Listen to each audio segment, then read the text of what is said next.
Chers amis, bonjour. Voilà un sujet qui n'est pas facile du tout à aborder, étant donné qu'on voit aujourd'hui ce qui se passe, bien sûr, dans les rapports entre les hommes et les femmes, tous les problèmes qu'il y a, chacun à son niveau. C'est pas du tout évident de comprendre, de trouver des solutions. C'est même extrêmement difficile.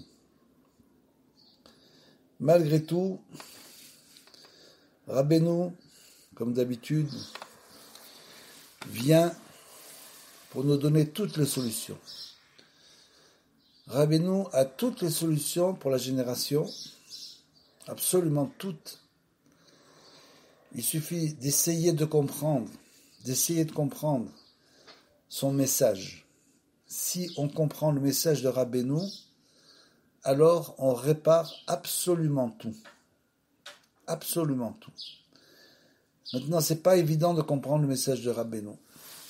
Parce que pour comprendre le message de Rabbeinu, il faut faire ce qu'on appelle le bitul atzmi. C'est-à-dire qu'il faut sortir de l'influence des hommes, sortir de l'influence de la religion, sortir de toute cette influence et se coller uniquement à Rabbeinu et à sa Torah. C'est lui le tzaddik adore, celui qu'on appelle Moshe Mashiach, tout celui qui comprend au moins ça, sans comprendre le niveau de Rabbeinu bien sûr qui est incompréhensible, on peut arriver à tout réparer. Donc là, il y a deux Torahs du Likutei Halachot qui expliquent en fait d'abord la première chose, comment est-ce qu'on doit approcher la femme, son épouse, quelle conduite doit-on tenir par rapport à la compréhension profonde qu'on a du sexe opposé, et après, quelle conduite doit-on tenir pour pouvoir faire une grande réparation à ce niveau. C'est justement dans la parashat Naso, où là-bas, on parle de la femme adultère, et c'est justement là-bas que nous trouvons la solution. Comme c'est écrit dans le pasuk, Ish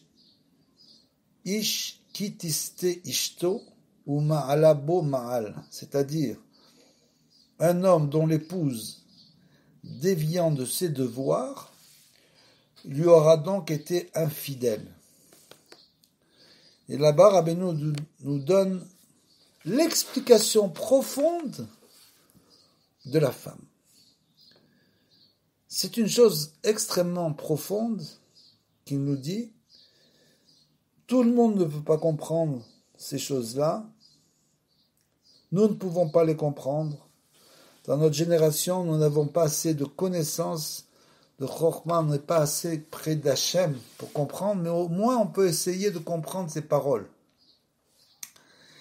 Et là-bas, il nous dit donc, Aisha beshorsha I bechinat chokhmat tata.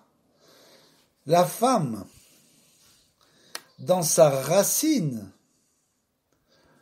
correspond à la sagesse inférieure, c'est-à-dire la sagesse terrestre, c'est-à-dire la sagesse d'en bas. Cette sagesse-là, c'est Bechinat Malchut, qui correspond donc à la royauté, puisque dans les sphirotes, la dernière séphira, c'est la Malchut. C'est le Kéli qui reçoit la bénédiction. Et donc c'est pour ça que la femme est comparée à la Malchut, comme le peuple d'Israël, par exemple, est comparé aussi à la Malchut. C'est-à-dire c'est le Kéli, l'instrument qui reçoit la bénédiction, comme la femme reçoit la semence.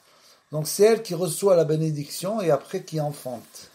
Donc la femme, c'est la Malchut, c'est la royauté, c'est ce Kéli qui va recevoir la bénédiction de l'homme, ou mechamat she'asitra achara ve'aklipot she'em bechinat chochmot achisoniot, et du fait que toutes les écorces maléfiques, les forces négatives,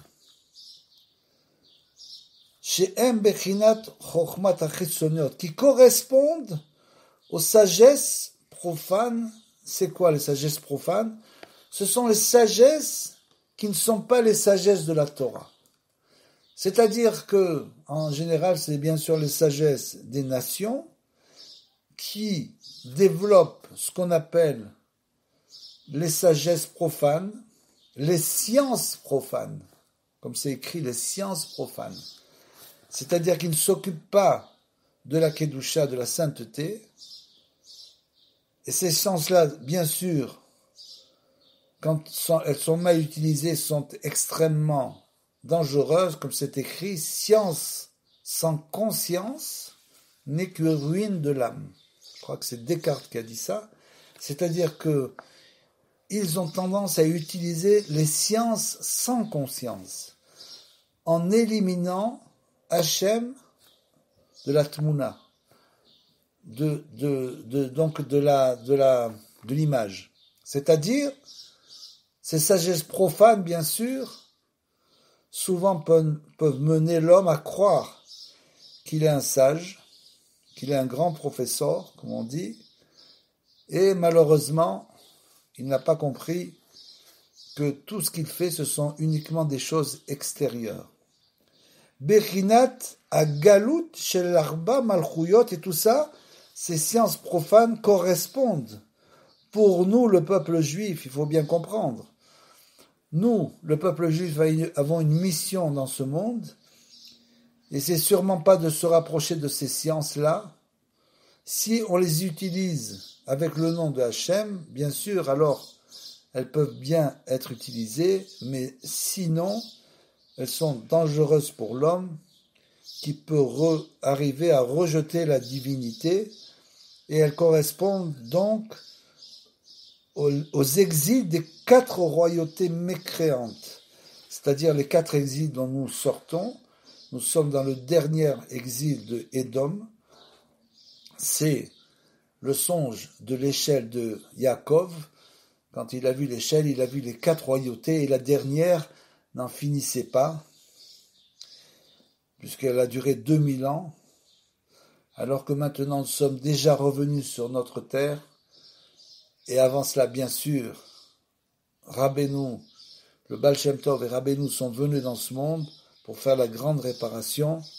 Donc nous sommes déjà dans la Géoula. C'est évident que le jour de la naissance de le Baal Shem Tov a marqué le début de la délivrance, et le jour de la naissance de Rabbeinu, je ne dirais pas que ça marquait la fin de la délivrance, puisque nous sommes encore dans une notion d'exil, mais nous avons maintenant les kélim, les instruments pour une délivrance totale.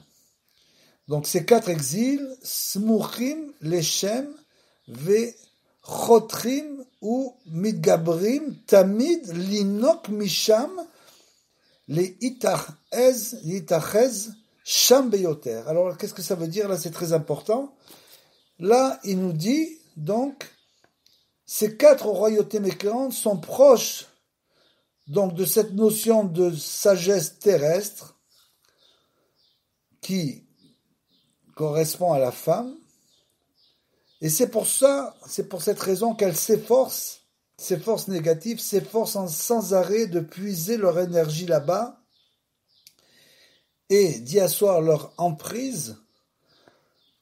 C'est donc sur la femme, puisqu'elle correspond elle-même à la malchoute, à la royauté, à la sagesse terrestre. Elle a un rôle extrêmement important, bien sûr, très élevé, et c'est pour cela que, sans arrêt, ces forces négatives essayent de puiser là-bas leur énergie. Ve'alken afilu be'eter ou milchama gdola. Donc ça veut dire que même si la femme est permise, c'est-à-dire l'homme est marié, bien sûr, il a fait les kedushin, c'est-à-dire que bien sûr il a sanctifié le mariage, même s'il y a une sanctification, alors même là-bas, ça constitue une grave source conflictuelle pour l'homme, le fait que justement, ces forces-là s'attaquent en permanence à la femme, à la royauté.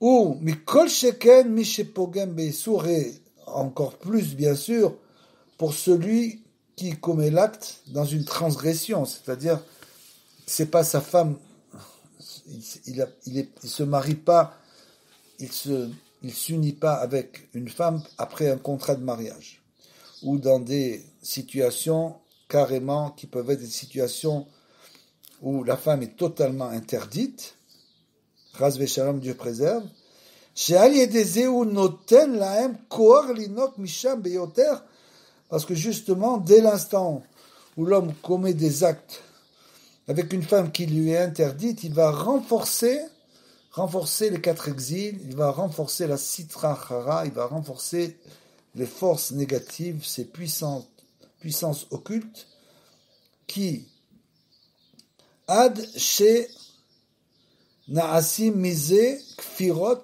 gmorot rachman islam. Donc, il va renforcer le fait qu'elles puisent leur énergie là-bas, jusqu'à ce que cet homme-là transforme sa faute, puisqu'on parle ici, bien sûr, un homme dont l'épouse déviante ses devoirs, lui aura été infidèle, c'est-à-dire que on parle de l'homme qui a été avec la femme infidèle, bien sûr. Donc là-bas, leurs actes risquent d'entraîner la transformation des fautes en hérésie totale, c'est-à-dire de rejeter le kfirot, de rejeter totalement le joug divin, à Dieu ne plaise. Donc là, on voit une approche, bien sûr, totalement nouvelle, extrêmement profonde, de comprendre pourquoi souvent tout cela entraîne des divorces, des séparations, beaucoup de souffrances dans ce monde à cause de tout ça, tout simplement parce que nous ne comprenons pas quel est le rôle de la femme, quelle est sa force, et quelle lutte elle doit faire en permanence pour essayer de se maintenir. Et bien sûr, l'homme doit l'aider dans ce sens. On va voir après comment faire, quelle attitude avoir pour pouvoir régler ce très difficile problème. Veze she'amru rabotenu zal ou ma'al beisha. C'est pour ça que les sages ont enseigné et aura été infidèle à son époux. Beish, pourquoi c'est écrit à son époux? On aurait pu très bien dire elle était une femme infidèle. Pourquoi à son époux? Beish milchama chez les Ma'ala, à son époux, c'est donc pour l'homme. Il y a une guerre en haut, c'est-à-dire avec l'Éternel, béni soit-il, en quelque sorte, c'est-à-dire que l'homme doit lutter pour rester dans le chemin de Hachem, Ayenu be'Hachem itbara, c'est-à-dire bien sûr Hachem, ou Beish chez les Mata, et de l'homme d'en bas, c'est son époux,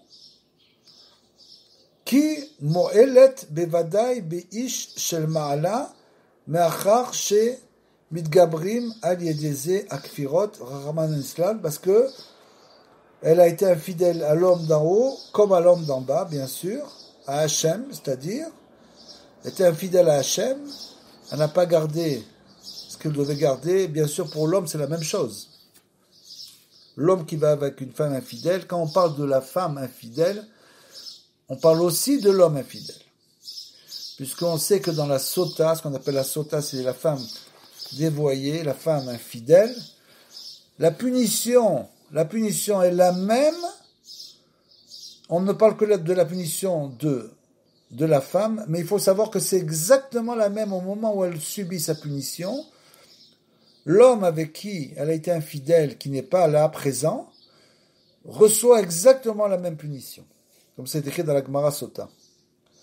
Donc c'est une guerre, en quelque sorte, qu'on doit mener pour garder les voies de Hachem en haut et aussi de garder les voies de l'homme en bas. Vezé Shamrou Rabotenu Zal qui tiste ishto, c'est pour ça qu'il est écrit quand son épouse aura dévié, En Anfim, Noafim, et la Imken, Yechnas, Baem, Roashtut, les êtres débauchés, ceux qui tombent dans cette débauche, bien sûr, n'en viennent à leur dépravation uniquement dans le cas où, lorsqu'un esprit de folie s'est emparé d'eux. Ki bevadai gam abrit veniouf nimshar rak miaklipot shem bechinat achokmot achitzoniot, car bien sûr, tout ce genre de vice ne provient de la luxure, ne provient que des forces négatives, des écorces du mal, bien sûr, qui incarnent les sagesses profanes, en quelque sorte. C'est-à-dire, c'est pour une image pour nous dire que ces sagesses profanes entraînent l'homme à dévier complètement de la voie de Hachem. S'il ne tombe que dans les sagesses profanes, comme on l'a dit, alors bien sûr, il dévie totalement. Donc l'homme, il faut qu'il comprenne que ce n'est pas un amusement. C'est pas une chose qu'il faut prendre à la légère. En croyant qu'il peut faire tel acte et tel acte, et qu'il n'aura pas de conséquences, il faut savoir que les conséquences seront extrêmement graves. Puisque c'est rejeter sur soi le joug de toute la Torah. Bien sûr, il y a la tchouva, mais la tchouva dans ce domaine est extrêmement difficile et présente aussi beaucoup de issourim, beaucoup d'épreuves. Shem behemet kislut veshtut gamour neged achochmat ametit de kedusha. Et tout ça, bien sûr, ce sont que des stupidités pour l'homme qui s'instruit de la chokhma d'Hachem. Tout ça, ce sont uniquement des stupidités comparées, bien sûr, à la sagesse véritable, celle de la sainteté. Quand l'homme essaye de se sanctifier, c'est là qu'il doit commencer, bien sûr. C'est pas de mettre les téphilines ou de faire le Shabbat. C'est pas de vérifier sans arrêt la cacheroute de ce qu'il mange. Il doit commencer la sanctification par ses rapports aux autres, aux femmes, bien sûr, et faire du commerce avec émouna, c'est-à-dire avec foi et avec droiture. C'est là qu'on commence la Torah. Bien sûr, l'étude des textes nous aide sans arrêt. Ou bien sûr, comme le dit Rabbeinu, les doutes, et les prières vont nous aider encore plus. C'est l'arme absolue pour lutter contre toutes les tentations, naturellement. Mais dès l'instant où on comprend quelle lutte doit faire la femme dans ce monde, du fait qu'elle est reliée justement à cette sagesse inférieure, alors il faut savoir qu'à cause de ça, elle va avoir en quelque sorte des périodes difficiles dans lesquelles il faut bien sûr l'aider. Et c'est de là que, sans comprendre cela bien sûr, ça mène inévitablement à la rupture. Parce que l'homme ne comprend pas pourquoi la femme, soudainement, la femme a changé d'attitude. Alors maintenant, le deuxième point, c'est pourquoi nous ne comprenons pas ce qui nous arrive, en quelque sorte. Pourquoi l'homme, soudainement, se retrouve, alors qu'il était dans une situation normale avec son épouse, peut se retrouver du jour au lendemain dans une situation très difficile. Il ne comprend pas pourquoi toutes ces épreuves. Et bien sûr, ça mène à la rupture. Il faut comprendre que Hachem, comme c'est écrit dans l'écouter à la Chot, Rabbi Nathan nous écrit là-bas, que les fautes de l'homme ne sont pas réparés immédiatement. C'est-à-dire que Hachem,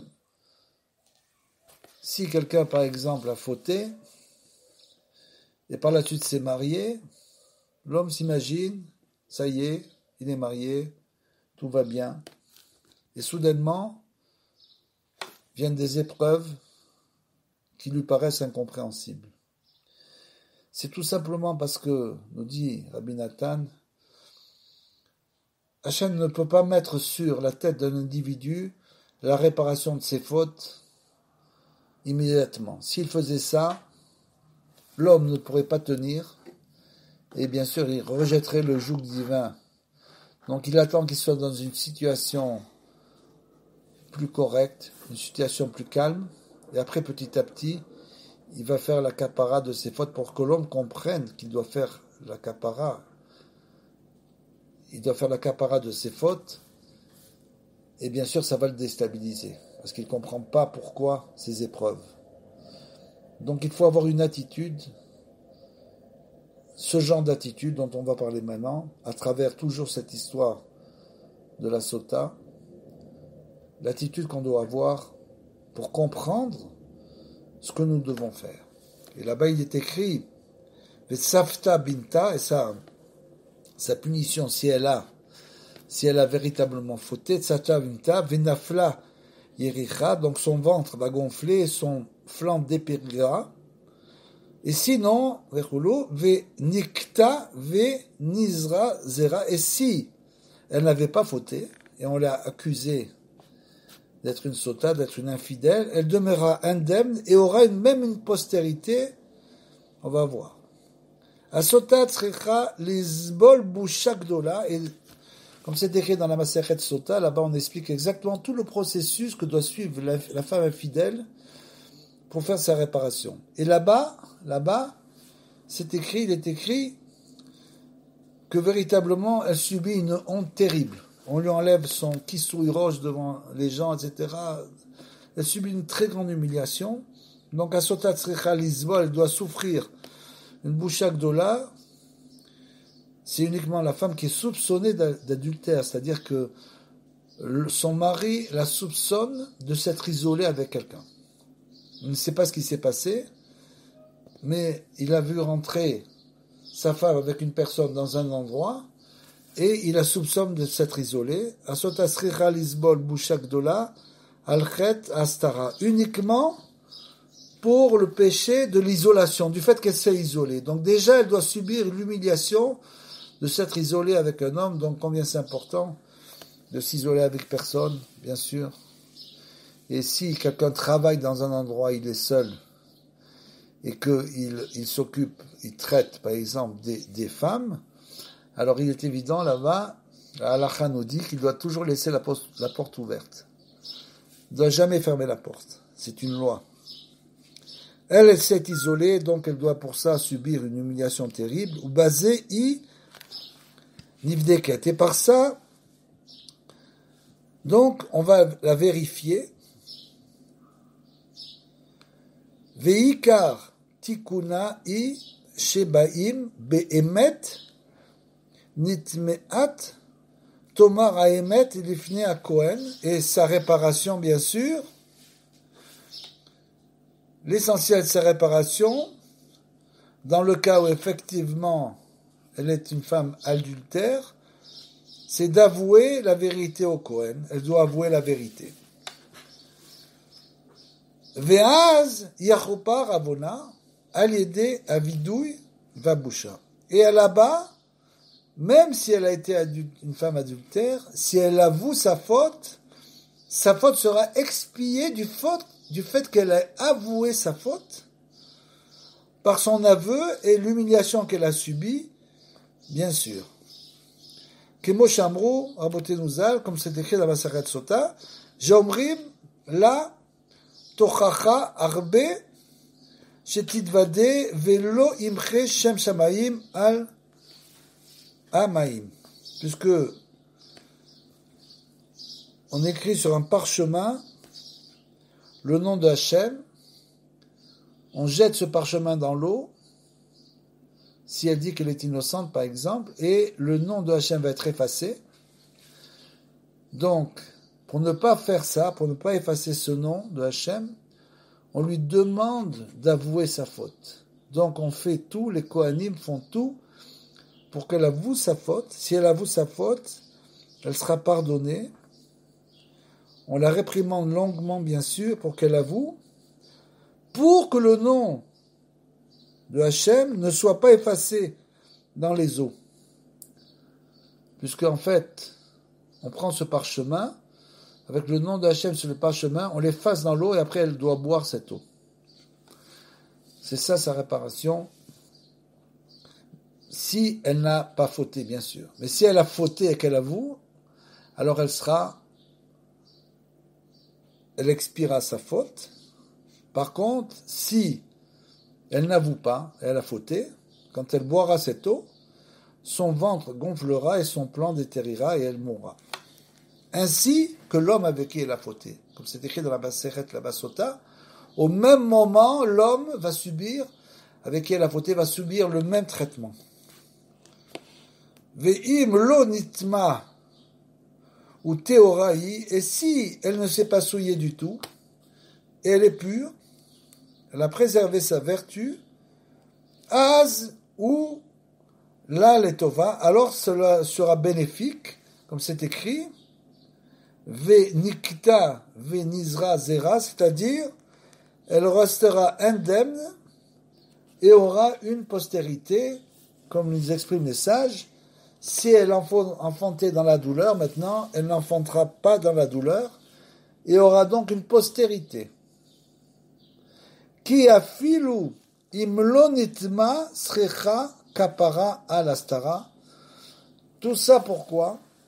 Parce que malgré le fait qu'elle n'ait pas été infidèle, malgré tout elle s'est isolée avec un homme, ce qui est une faute.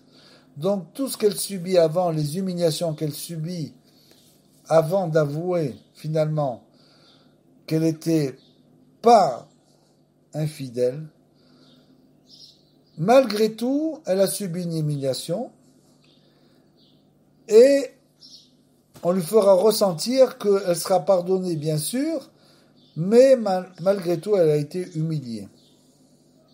Aval zot abusha beatzma mekaperet alea. Donc cette honte qu'on lui fait fera la kapara, le pardon du fait qu'elle s'est isolée. Donc on voit ici que la honte, première chose, on voit quel est le pouvoir du vidouille, c'est-à-dire que quand elles avouent leur faute devant le Kohen, la faute est pardonnée. Et ça, c'est exactement la Torah de Rabbeinu, c'est-à-dire que quand on vient devant le tzaddik qui représente le Kohen Gadol, et qu'on avoue sur la tombe du tzaddik, on avoue nos fautes, alors les fautes sont pardonnées. Il y a un grand niveau d'avouer ses fautes à haute voix, même si c'est pas devant le tzaddik, mais là-bas, devant le tzaddik, alors le pardon est total. Donc, on doit aller c'est pour ça qu'on va sur les tombes des tzaddikim Erev Rosh Chodesh et Erev Rosh Hashanah, bien sûr, parce que là-bas, quand on avoue, on fait le vidouille agadol, le grand vidouille, et là-bas, c'est grâce à ça qu'on arrive à faire pardonner nos fautes. Veita perla les tova, et si elle n'a pas fauté, alors tout se transforme, bien sûr, en bien. Chez Imaïta Yoledet Betsahar, Yoledet Berevar, parce que si elle enfantait dans la douleur maintenant, elle pourra mettre au monde aisément. Ou Kemo Shamro Rabotenu Zal, Aval Im Nitma, comme c'est écrit là-bas dans le Masechet Sota, bien sûr. Par contre, si elle s'est souillée, Initma Velo Ratsta Leidvadot ou Leodot Al Aemet, et si elle n'a pas voulu avouer la vérité comme quelqu'un qui a fauté, comme nous tous, qui faisons des fautes, bien sûr, si on n'avoue pas, comme nous dit Rabbeinu, la seule manière de pouvoir annuler les dinim en haut, c'est de tous les jours d'avouer nos fautes. Le soir, avant de dormir, on avoue nos fautes. Et ainsi, en avouant nos fautes, on arrive à annuler les dinim d'en haut. Donc, Velo Rasta Leidvadot, celui qui ne veut pas, par contre, avouer ses fautes, Leodot al Emet, alors qu'est-ce qu'il arrive? Vetsafta bitna venafla yecha, et c'est la punition, le ventre gonflera et son flanc dépérira. Tout ça pour nous dire quoi?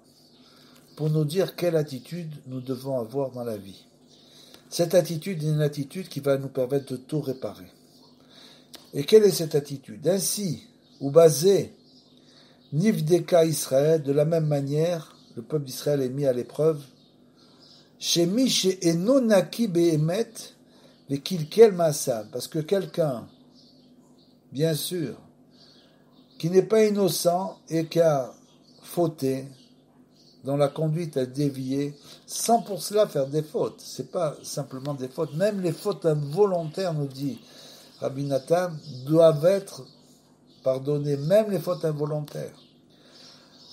Donc, même si on n'a pas fait des fautes volontaires, en pensant que nous n'avons pas de faute, et en pensant pourquoi tombent sur nous toutes ces épreuves, alors que finalement, nous essayons de nous comporter dans le bon chemin. Pourquoi?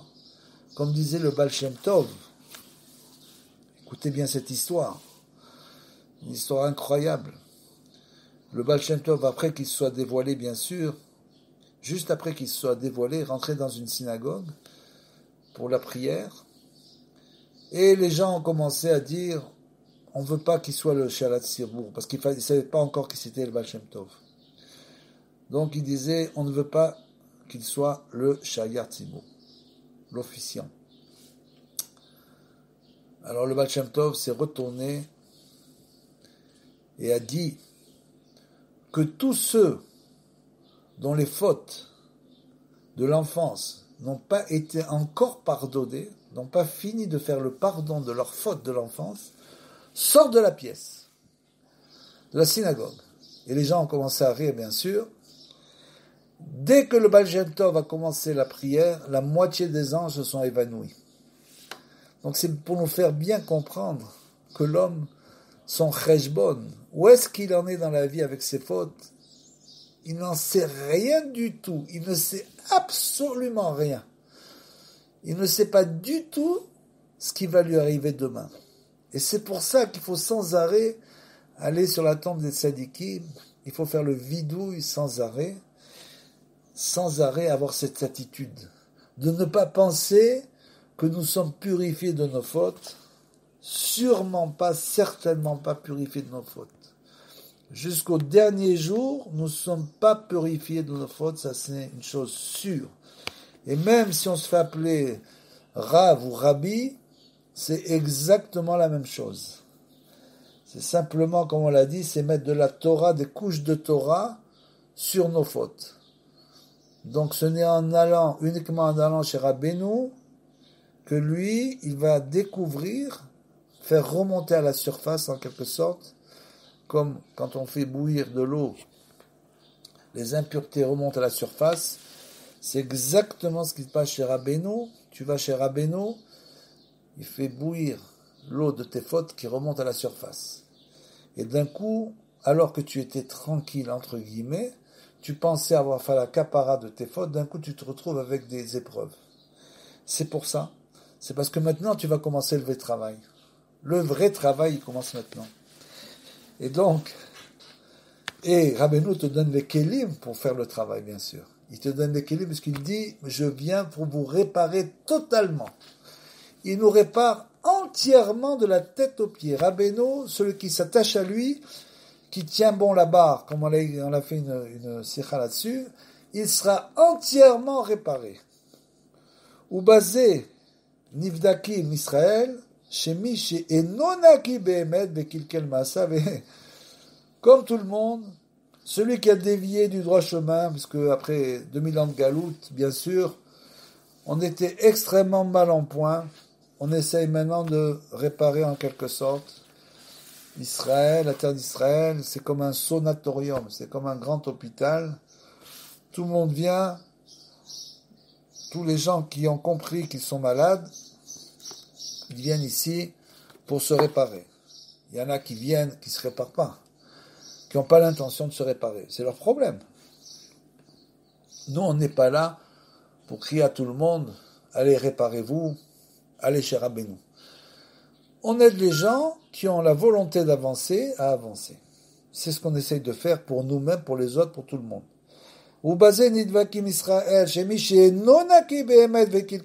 Celui-là qui a dévié de sa conduite, aval al kol panim ou modé à la émet. Comme on l'a dit, au moins celui-là, il reconnaît la vérité. Il sait qu'il a dévié du chemin. Il avoue qu'il a dévié. Et l'essentiel, c'est quoi? Umidbayesh be'atzmo. Ça, c'est le tikkun, le grand tikkun. C'est pas que quand sa femme va venir, elle va commencer à crier sur lui parce qu'il n'a pas bien nettoyé la maison, qu'il n'a pas fait ça, etc. Ou bien qu'elle souffre parce qu'ils ont des problèmes de parnassa, ou bien qu'ils n'ont pas d'enfants, ou qu'ils ont ci, qu'ils ont là. Elle va commencer à s'énerver, et il va s'énerver encore plus. Il doit mitbayesh, il doit avoir honte de lui. Honte de lui, c'est ça la réparation. On doit avoir honte de nous, tout en restant des gens, se maintenir, bien sûr. Comme on l'a dit, il faut chercher les points positifs. Tout ça, c'est vrai. Mais d'un autre côté, mitbayesh be'atzmo. L'homme doit avoir honte de lui-même, honte de ses actes. Al-Masav. Ou mishtadel le'itkarev le'anche emet. Il doit, dès l'instant où l'homme comprend son niveau, son véritable niveau qui est extrêmement bas, un niveau très très bas comparé bien sûr aux générations précédentes, il faut pas se mépriser. Bien sûr, c'est interdit de se mépriser, au contraire, bien au contraire, mais malgré tout, en gardant cet état d'esprit, on doit quand même, sans arrêt, se poser la question si on a vraiment réparé nos fautes. On doit se réparer, on doit se rapprocher pour cela des hommes de vérité, des véritables hommes de vérité, les tzadikim. Venitaken aliédésé. Grâce à ça, on pourra réparer.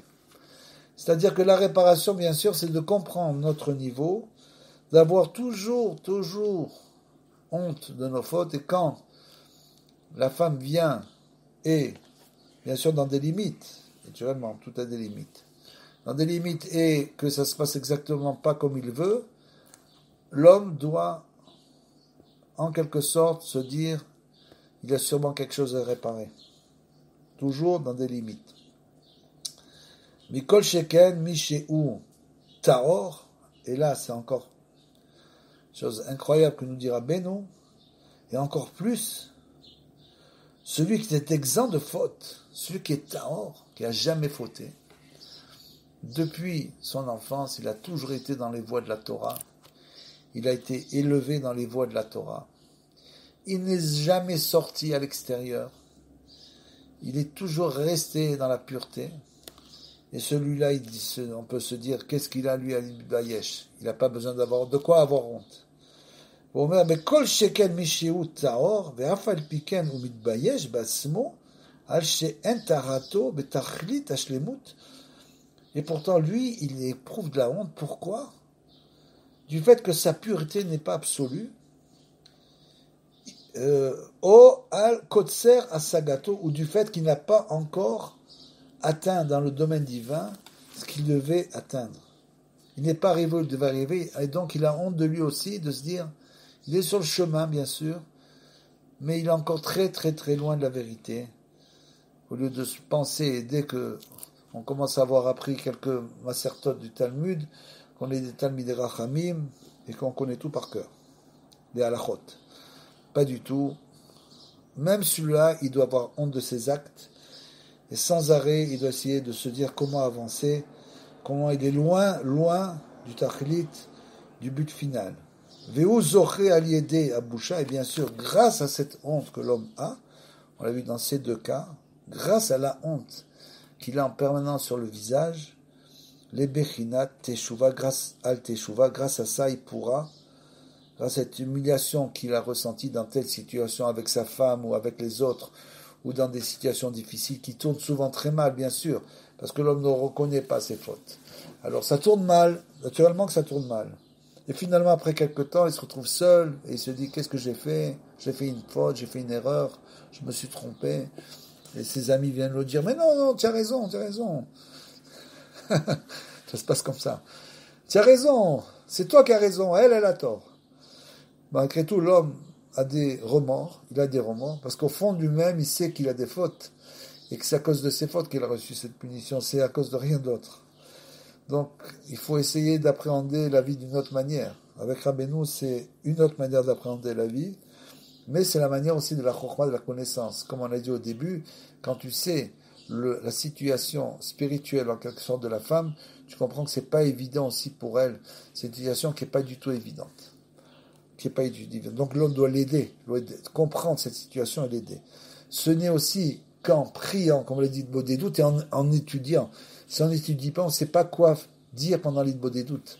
Donc c'est l'étude de la Torah qui nous permet d'alimenter en permanence notre idbo des doutes, puisque c'est là-bas, comme le dira Rabbeinu, le niveau le plus élevé.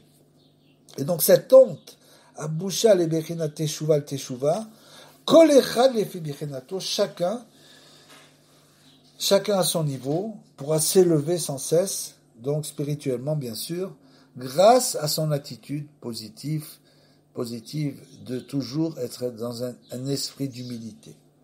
Aval Misheu Tameh Bemet Velo Dai She'eno Bitbayesh. Alors bien sûr, il y a les gens arrogants, les gens qui n'ont pas étudié. Ça les intéresse pas. Ils pensent qu'au plaisir de leur corps, au kiff. Toute la journée, ils ne pensent qu'au kiff. Il n'y a que ça.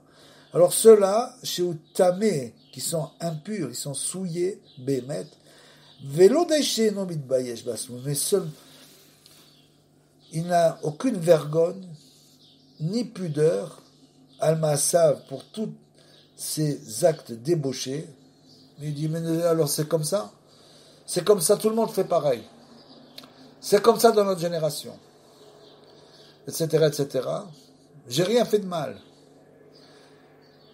Donc il a, comme on l'a dit, de l'arrogance, à cause de ces Maaseh Araim, Asav Araim, Amegunim Meod, qui sont extrêmement débauché, Afgam ou Rodef ou Mebayesh Anshemet, et celui-là, qu'est-ce qu'il fait? En plus, il va poursuivre et humilier les gens de vérité, puisqu'il va parler mal sur tous les gens qui sont dans la Torah. Qu'est-ce que tu perds ton temps avec cette Torah, etc., etc.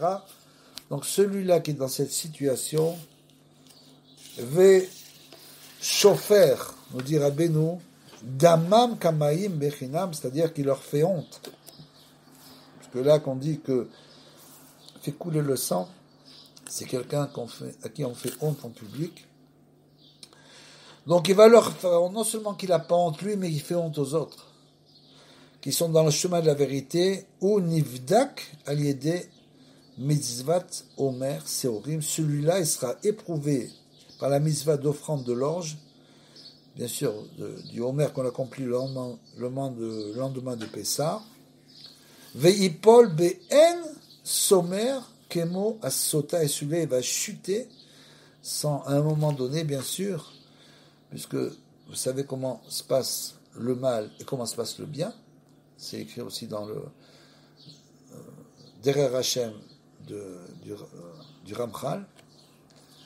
Quelqu'un qui est dans la voie de la Torah, amétite, c'est-à-dire qui ne fait pas des simagrées, qui est vraiment dans la voie de la Torah, celui-là, il va chaque jour faire sa kapara, il va faire le pardon des fautes chaque jour. Donc il aura ses épreuves journalières en quelque sorte pour faire le kapara de ses fautes. Par contre, s'il n'en rajoute pas, bien sûr, s'il en rajoute, alors il aura plus de kapara. Par contre, quelqu'un qui n'est pas dans la Torah, celui-là, il ne fait aucune kapara. Parce qu'il veut avoir tout dans ce monde, donc on lui donne tout dans ce monde. Donc, ces épreuves ne sont pas du tout comptabilisées. Pas du tout. Par contre, Hachem a fait en quelque sorte que le mal a une limite. Autrement, le mal aurait détruit le monde, bien sûr. Comme on l'a vu avec les guerres, avec la Shoah, tout ce qui s'est passé, le mal a une limite. Donc, dès l'instant où la coupe est pleine, à ce moment-là, il reçoit sa punition d'un coup. Si, bien sûr, ils continuent à faire des fautes. Il y a des gens qui ne sont pas dans la Torah, mais qui ont un comportement relativement normal, entre guillemets, mais qui ne sont pas dans la Torah. Alors ceux-là, ils vont même pas avoir de caparote pendant leur vie. Toute la capara, tout le pardon des fautes, ça fait après la mort. Mais par contre, si, pendant leur vie, ils commettent beaucoup de fautes, alors bien sûr, ceux-là, à un moment donné, la coupe va déborder. Ipol en sommer, ils vont tomber sans aucun soutien. Kemo asota, comme la femme infidèle, la sota, atmea, mamash, qui était totalement impure. Ve yukambo, il sera puni de même, lui. Otsafta bintna, ve nafla yericha, vaita, le ala, bekerev ama, et il aura la même punition que la sota, c'est-à-dire que son ventre gonflera et son flanc dépérira, et ce sera bien sûr un sujet d'imprécation et d'opprobre au sein de son peuple. Tout le monde va dire, tu as vu ce qui lui est arrivé. Donc là, vous voyez, on a, grâce à cette explication extraordinaire de Rabbeinu sur la sota, on a appris des grandes choses. Il faut continuer à approfondir la Torah de Rabbeinu dans tous les domaines. Rabbeinu nous parle dans tous les domaines, nous aide dans tous les domaines. Vient à notre niveau, c'est la grande force de Rabbeinu, c'est qu'il ne nous parle pas de sphirotes et de choses qui nous aident absolument pas dans la vie. Rabbeinu vient à notre niveau, nous montre notre niveau et nous explique comment on doit réparer à notre niveau dans notre génération. C'est ça la grande réparation de Rabbeinu. C'est qu'il a pu descendre de sa hauteur incroyable, il a pu descendre à notre niveau. Et donc nous aider à réparer, et Bezrat Hashem, qu'on puisse bien sûr continuer toutes ces réparations, tous ces tikkunim. Shalom les Koulam.